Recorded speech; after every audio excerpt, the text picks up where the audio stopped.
what do we think about putting it either around the vicinity of the consciousness of guilt instruction? Well, my comment would be I'm objecting to the consciousness of guilt, so I know you are. I know you are. It seems to make more sense in that area. So I'm going to move it probably before or after the consciousness of guilt instruction, somewhere in that vicinity. And if you have any strong preferences, you let me know when we get down to page 27, recognizing you don't want it at all. But I'll edit the impeachment to include a substantial portion of what the defense has requested and add in specifically the federal case. That's all I can tell you for now. To be continued on tomorrow if we need to discuss it more. And I understand the court's not going to include the last two sentences, so I'll just lodge my objection. Okay. So lodged. What's the next edit that the Commonwealth has? Commonwealth has page 27. What's the next edit the defense has? 27. Nobody likes penny 27. What did I do on that page? Let us see. Okay. That's COG. Who wants to go first with what I got wrong? Your Honor, I would suggest here in the italicized language, Yes. in the course of the trial, there was some evidence suggesting that the defendant may have intentionally made certain false statements before his arrest, and that he may have taken steps to conceal the disposal of Anna Walsh's body. I would just suggest that that should be tried to conceal the disposal of Anna Walsh's body. And in the Well, the fact that it was unsuccessful is something you can argue. I mean, there is some evidence that he may have taken steps, right? That's not inaccurate. correct, Your Honor, that's accurate. What do you want me to add? I was thinking you could subtract some words and perhaps make it more concise, but that is certainly All accurate. right, so what do you want me to subtract? Rather than saying taken steps to conceal the disposal of Anna Walsh's body, it's tried to conceal Anna Walsh's body. It's not so much that he was concealing the disposal of it, he was concealing the body itself.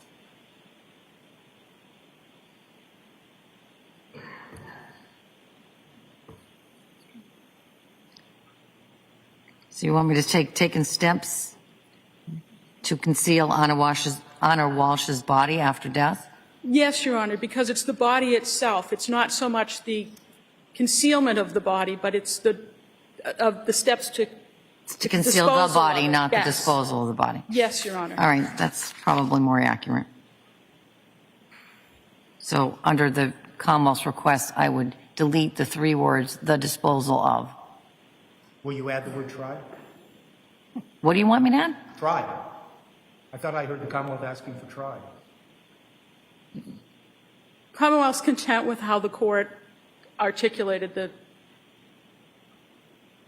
Well, attempted to take steps might be consistent with the evidence, but then that puts my thumb on it a little bit because it presumes that that was evidence of her body.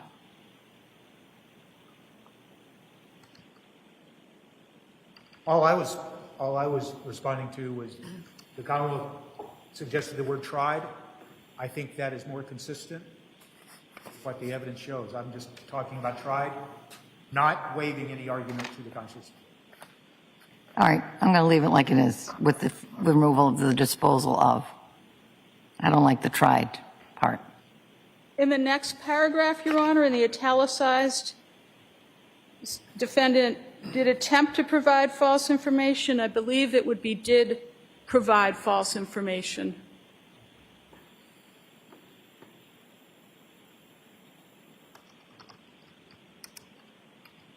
And there I got the language right in the second attempt in terms of what you just pointed out in the Yes, Your Honor. earlier paragraph. Even a blind Squirrel finds a nut every once in a while. All right, any other edits to that consciousness of guilt instruction? Recognizing the defendant doesn't want it, and that objection is noted and lodged. Are you done? I think she's done. So, once again, I refer to our prior pleading. And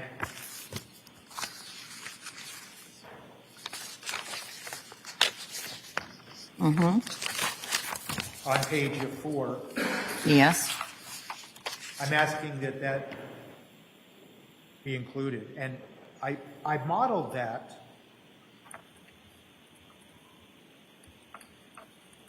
trying to find the citation. I modeled that after what I believe to be the gist of a supplemental instruction 9:22, and it's the district court. And the heading for that supplemental instruction that's included refers to where evidence is where such evidence is of another crime. It goes on to say, I caution you in considering such evidence that the defendant is not on trial for, then it has a blank intended, Right. and that's what I do. But now that I'm moving down the other section that we just discussed, which far more in a more detailed fashion addresses that. You mean in the prior? Yes, because now that's going to sit right on top of this one. Well, but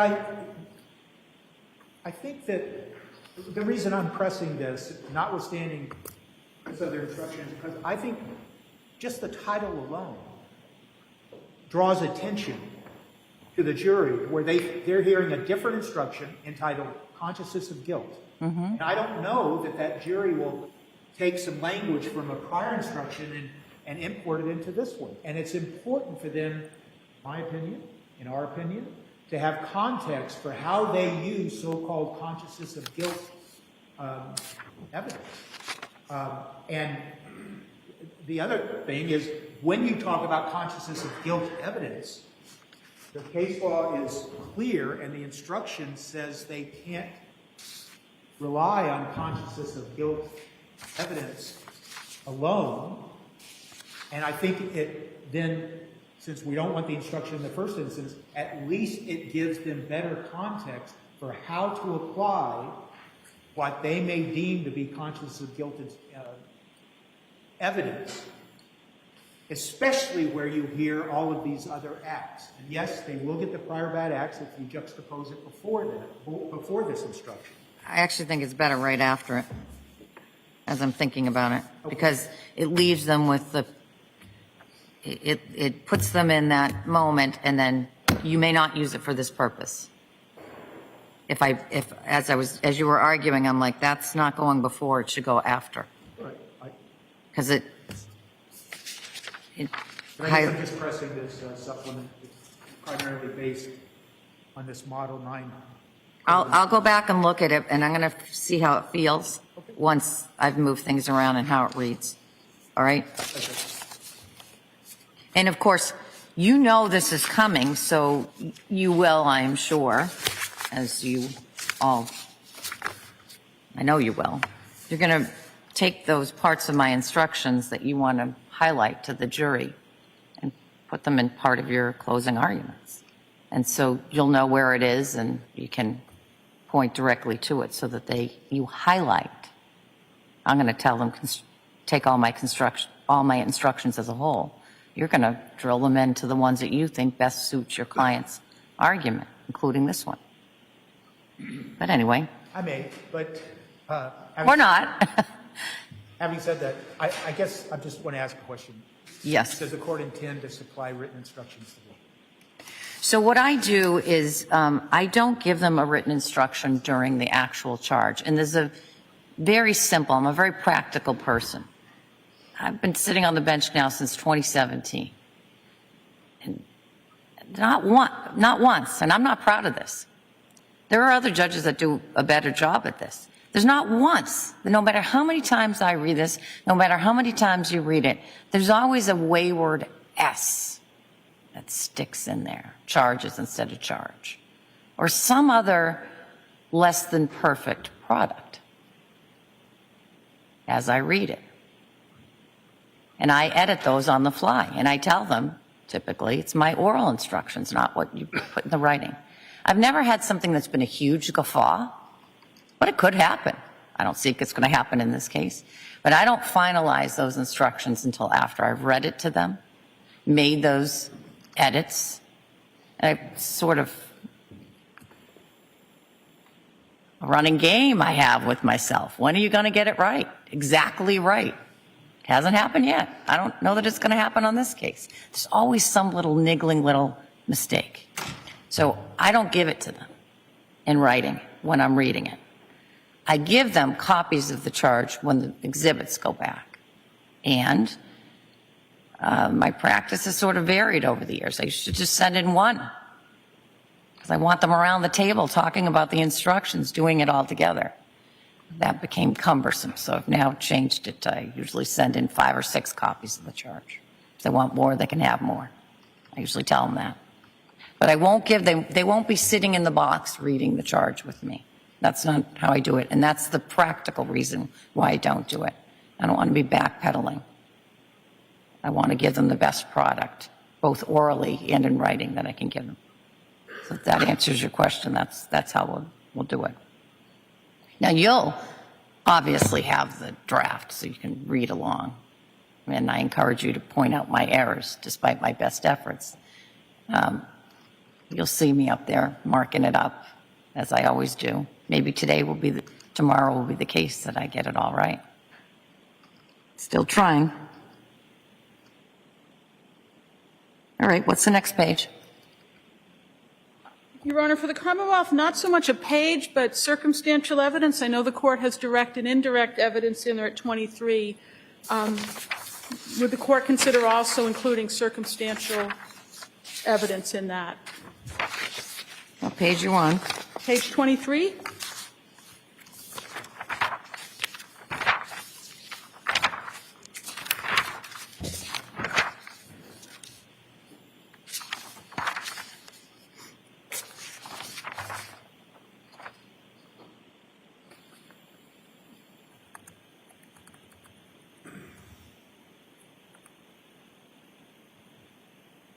Well, this is the plain language version of the circumstantial evidence. Yes, Your Honor.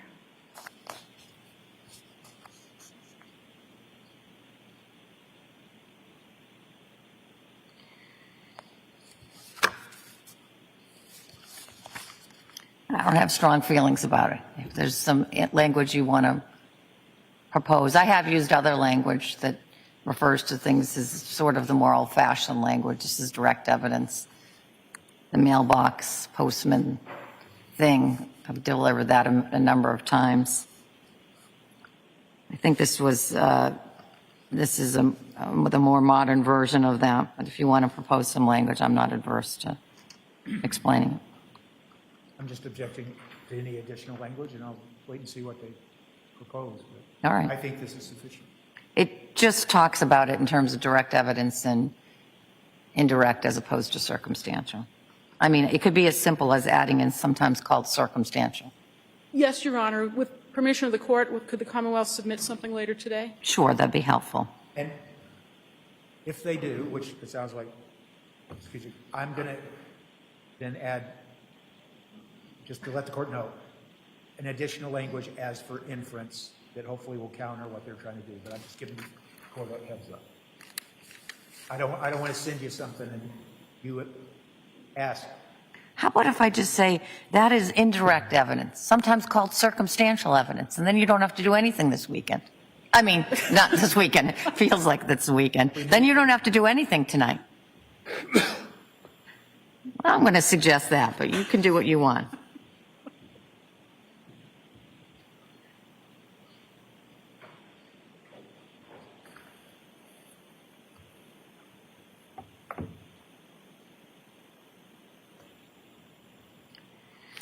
All right.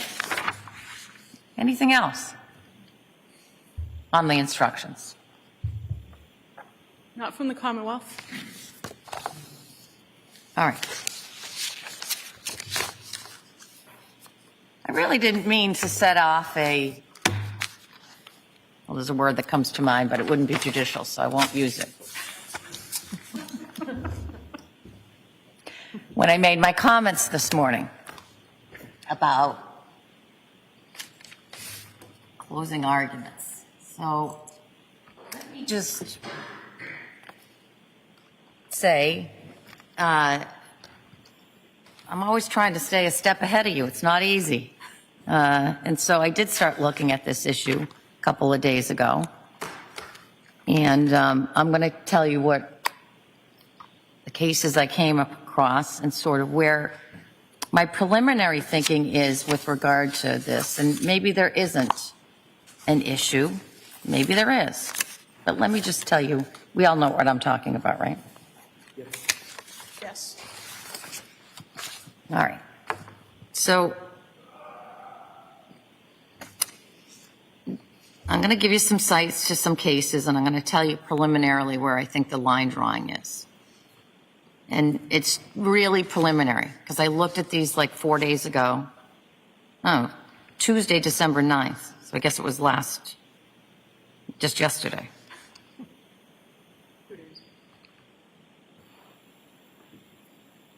Well, no, that's not exactly when I looked at them. I think I looked at them this week, and I sent them to my law clerk on Tuesday, December 9th, or vice versa. So anyway, here are the cases that I want you to take a look at.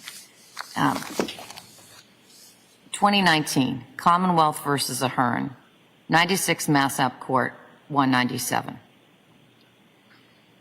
And that cites to Commonwealth versus Nelson, 468 Mass 1, a 2014 case from the SJC. And I also want you looking at Commonwealth versus Tavares, 27 Mass Appellate Court, 637. And in those cases, the SJC and or the appeals court is really talking about this issue of improper burden shifting and avoiding that in closing arguments. And really, it seems to me the one that's the closest to this is a combination of Ahern and Nelson. And look at those cases. I'm not going to get into a detailed description of what I think the similarities are to those cases. You're going to see it when you read those cases. But it seems to me preliminarily that while the Commonwealth should not comment that the defendant didn't testify, that would be improper. It seems to me that they could point out that there's no evidence that Anna died of any natural causes.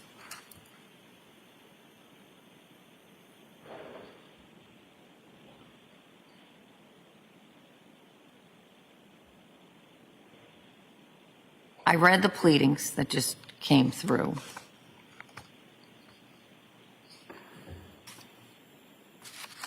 And if that is where the line is drawn,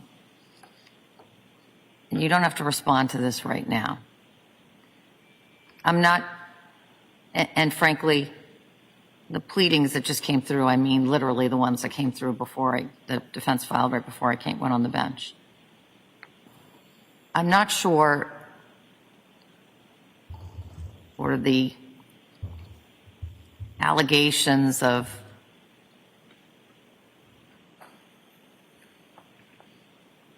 reneging on a promise are impacted.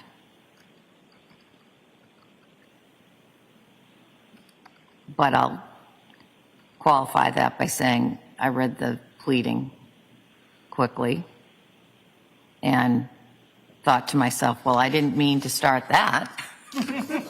Back to how I opened this discussion. So that's where I think the line is drawn by those cases.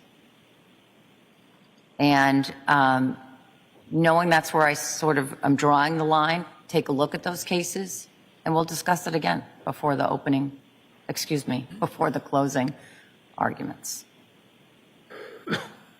Thank you, Your Honor. Just to be clear, I think and we'll read the cases, but what the court's saying is that you would think the Commonwealth could comment that something about That there is no evidence that Anna Walsh died of natural causes. and of course the defendant can make his, I just want to be clear about this because I think we might reach some common ground here. That's what I'm trying to achieve. And I'm responding to something that the Commonwealth represented I'm not going to go into right now. So let's just stick to this, if we may. So if the government's allowed to say what you just What I just said. and of course the defendant can argue there's no evidence that there was any homicide or any... Expect you're going to. I shouldn't be here, I suppose, but I can, once again, recite the evidence of sudden unexpected death that came into evidence.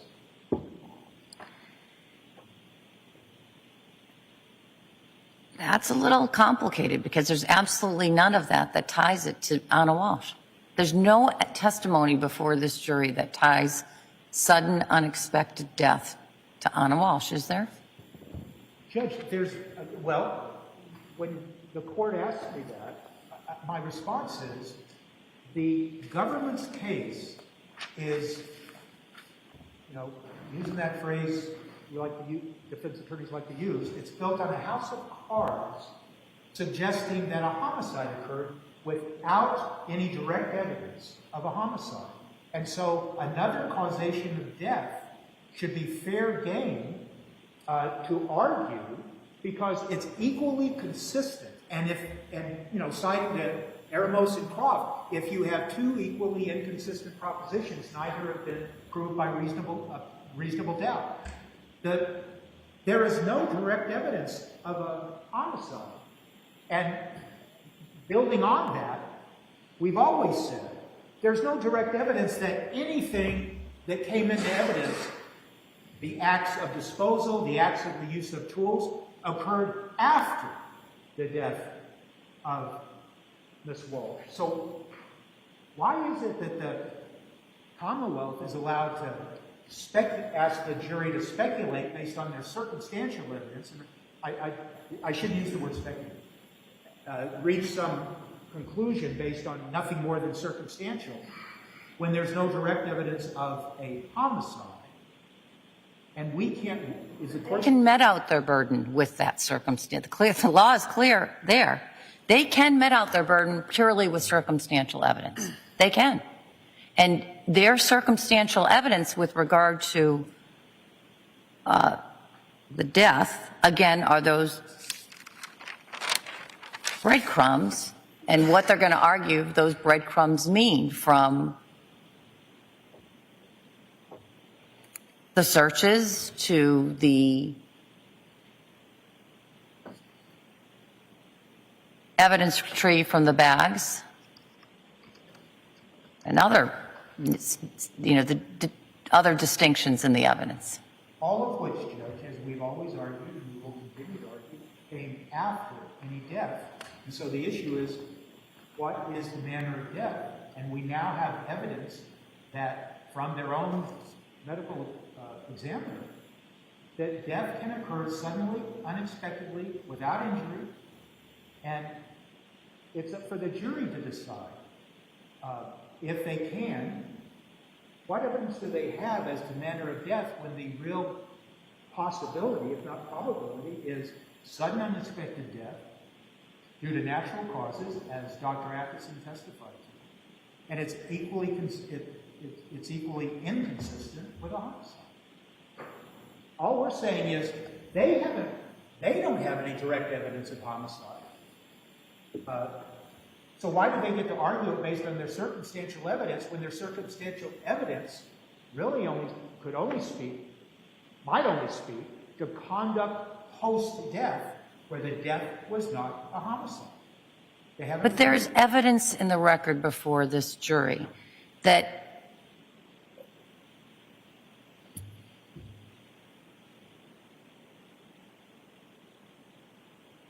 I don't want to interrupt the thought process, but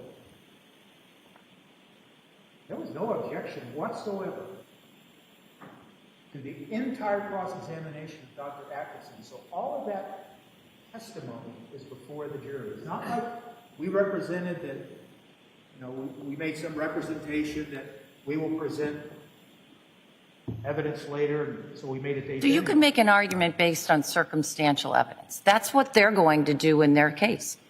I presume, I don't know what the Commonwealth's going to argue, I presume that they are going to draw a line between some of the evidence that was retrieved from the bags as being circumstantial evidence of things that happened before the dismemberment. And I agree, they will. So, for example, the slipper, the blood in the hair. I presume their argument is going to be that that happened before.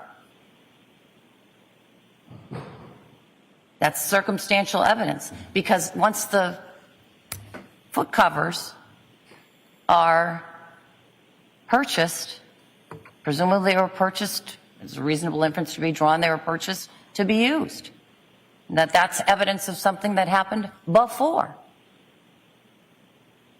I think that's an argument. I think that's an argument to be made based on the circumstantial evidence that's presented. But so I'm turning to you and saying, if you want to argue to the jury that there was circumstantial evidence that Anna Walshe died of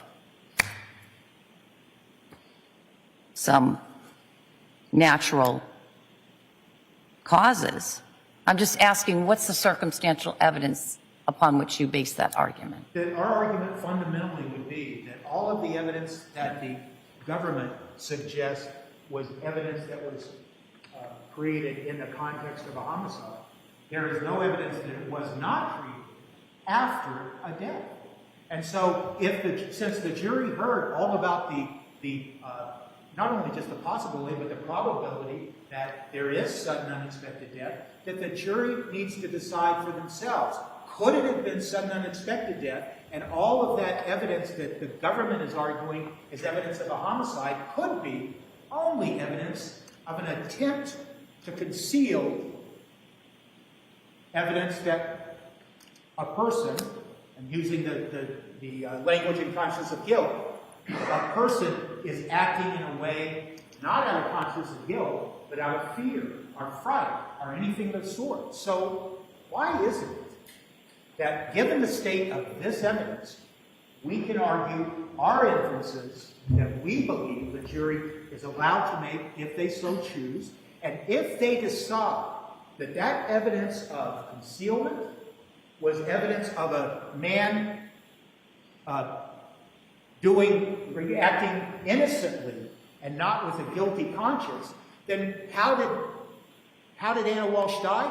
Maybe she died a sudden, unexpected death, and he tried to conceal it out of fear or fright, as is contained in the language of the consciousness of guilt. And so the jury gets to decide. And it certainly, the thrust of that argument is that it raises a reasonable doubt. And that's the evidence the jury heard. Your Honor? Listen, they may not want, I'm not precluding you from making that argument right now. And in fact, they probably want you to make that argument. I'll hear from the Commonwealth. Sorry for interrupting, Your Honor. Your Honor, this started out with a motion that the Commonwealth not make any reference in closing to representations by counsel in opening statement. The Commonwealth does not intend to burden shift. The Commonwealth does not intend to refer to matters not in evidence. There certainly was testimony from the medical examiner talking about different ways people can die. The Commonwealth is certainly entitled to comment on that testimony, which is in evidence, but the Commonwealth is not going to comment on the opening statement. All right? And that's why I was thinking we might find common ground here. Sounds like we have. Pardon? Sounds like we have.